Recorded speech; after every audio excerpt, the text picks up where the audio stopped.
Sementara itu pemirsa, maraknya isu penculikan anak tidak berdampak di Kecamatan Tungkal Ilir karena sejak pertengahan tahun lalu, Polsek Tungkal Ilir menjalankan program antar jemput anak ingin bersekolah sehingga memberikan rasa aman dan nyaman bagi pelajar.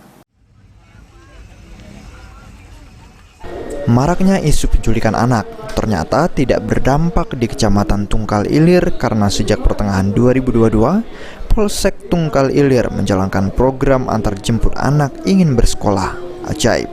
Diluncurkannya program ini oleh Polsek Tungkal Ilir selain karena faktor keamanan, faktor akses kendaraan umum juga menjadi alasan Polsek menyediakan program antar jemput siswa sekolah.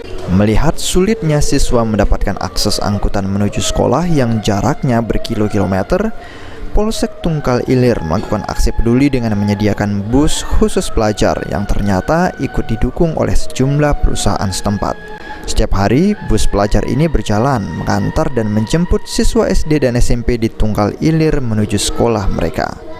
Dalam keadaan aman dan kondusif, dan kegiatan tersebut berjalan lancar.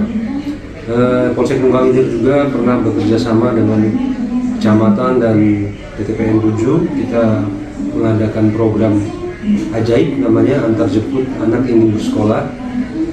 Program tersebut masih berjalan sehingga anak-anak yang ingin belajar bisa berangkat dan sampai di sekolah tepat waktu dan kemudian bisa terawasi keberadaan mereka pada saat proses belajar dan mengajar, terutama dalam perjalanan menuju sekolah.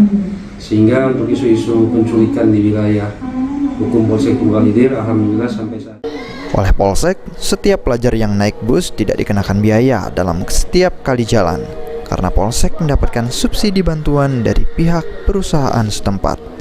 Sulaiman, PAL TV.